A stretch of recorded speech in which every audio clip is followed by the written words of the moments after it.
for watching my videos, and just thank you for your support. Thank you for your support of the Affirmation Journey YouTube channel. And I want to talk about something that I guess disturbed me.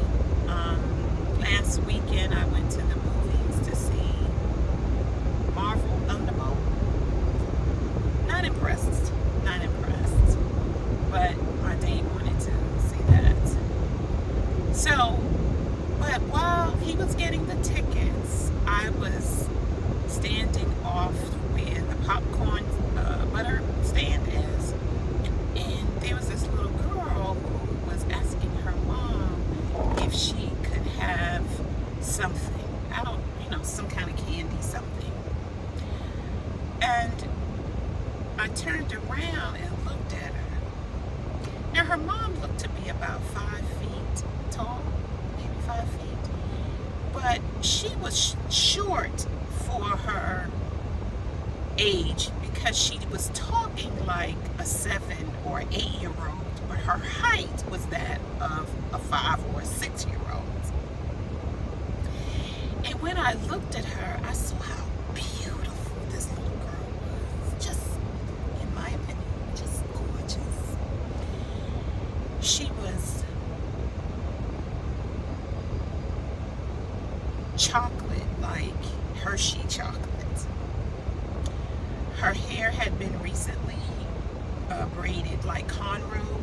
That's what we call it, cornrows. I don't know what y'all call it today, but it was cornrow. She had some little beads. It was on the side. It didn't look absolutely fresh, but it looked like a week old. She had the kind of look, features that people will call keen back in the day. K-E-E-N, keen features. And so what that means is her features look like a white person. But she was dark.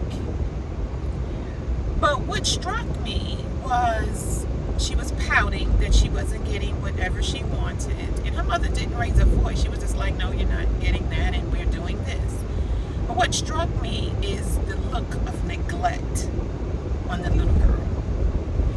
She looked, even though she was dressed like a little girl, she wasn't overly dressed like an adult, leggings and shoes with heels on them and stuff. She was dressed like she had some Crocs on, a little skirt, maybe a jean jacket, and a little top underneath. She had her hair cornrowed. You know how they do a swoop, and then the braids lay down to the side, and then this is cornrowed back into another little ponytail, little braided thing back here with beads. So she looked very age appropriate in dress and everything. But what disturbed me is the look of neglect on her. You had to look closely. I grew up in a time, and I'm sure if you are a member of this channel, if you're not a member of this channel, please subscribe, where our parents oiled us down. Our parents oiled us down. We were all oiled down regardless of the season. If it was winter, we put Vaseline on our faces. If you live, in the north, like I did in New York, you put Vaseline on your face and lotion you down and all of that. And back then, we used Jergens.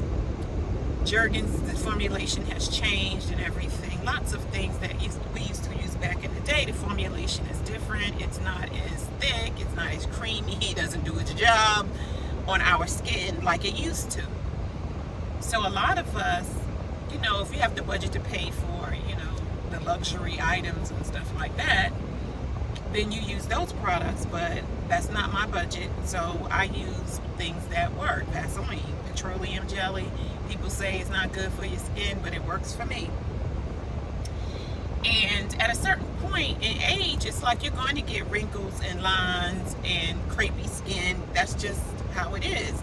And it also depends on genetics. So how you look depends on, as you age, depends on your genetics and what you're eating and things of that nature, and the products that you use. So it's not just one thing, it's multifaceted. But I could see the neglect on this little girl. And she was ashy. She was ashy from head to toe. She was dressed appropriately. Her clothes didn't look old and faded or anything like that. She looked like her mother took care in getting her dressed, or she knows how to pick out her clothes. But, it's like what I said in one of my videos. I'll try to find it. When you grow up in an urban area, in the parts of Atlanta that's very urban, when you grow up in an urban area, you have attitude. As a little girl, you have attitude because your environment is not safe enough for you to be a real little girl. It's just not. So, she was kind of scowling and pouting because her mother said no and repeatedly said no. But when I looked at her mother, she didn't really take good care of her own self. Because sometimes some women, they will be all dolled up, and then their daughter is looking neglected, not ashy and all that. But the mother didn't really look dolled up or oiled herself. So it makes sense.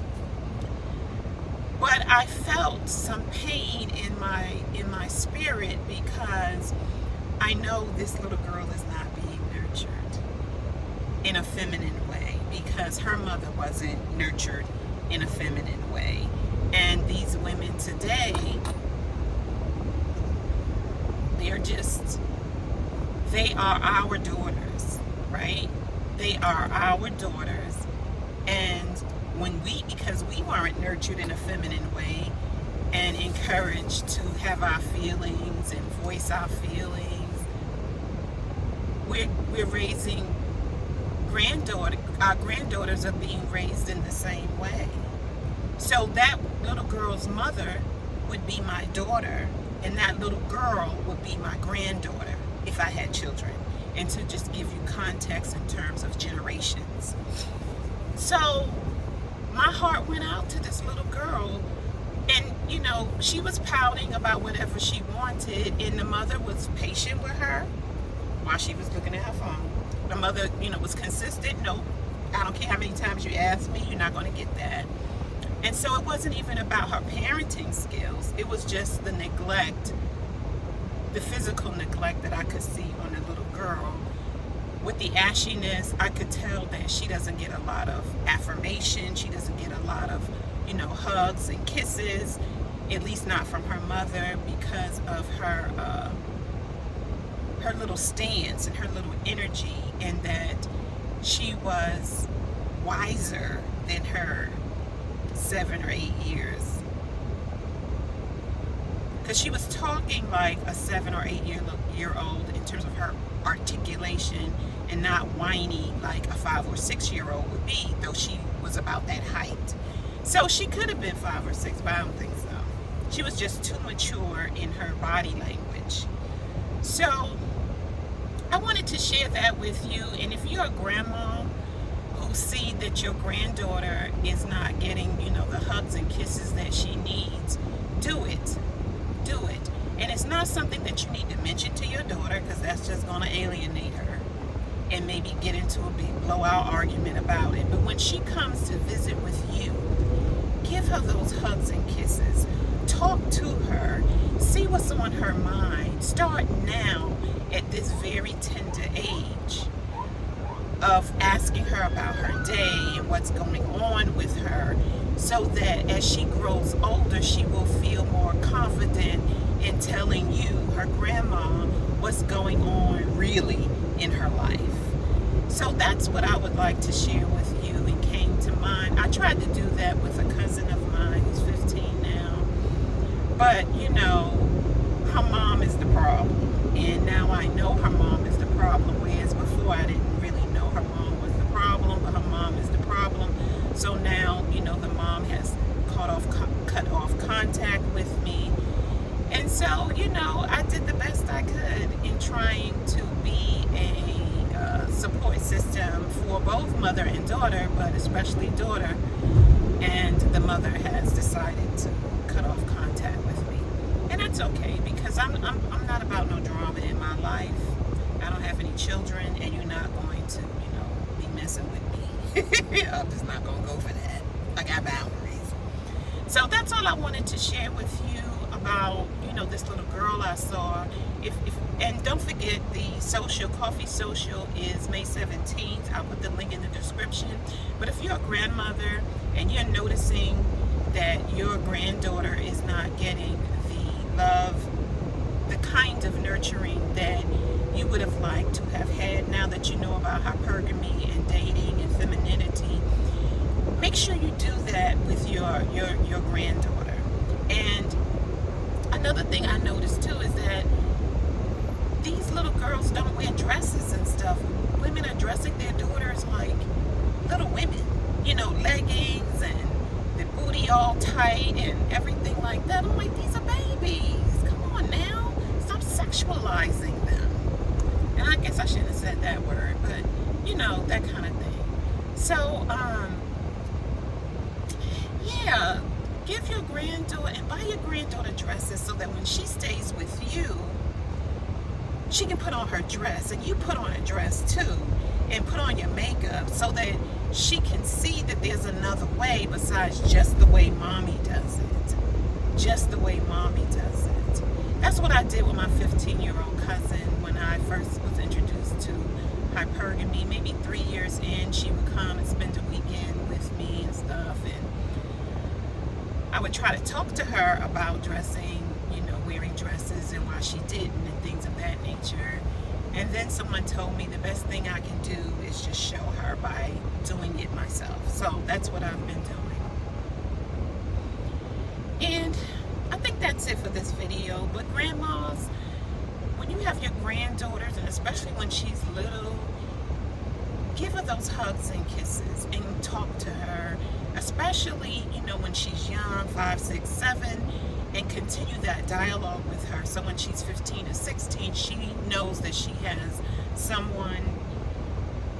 in you, her grandmother, someone that she could talk to and really express her feelings without you getting all like your panties in a wad, all upset like her mother would. So that's all I have to say about this. And again, the social is May 17th. I'll put the link in the description. I'll see you in the next video. Bye.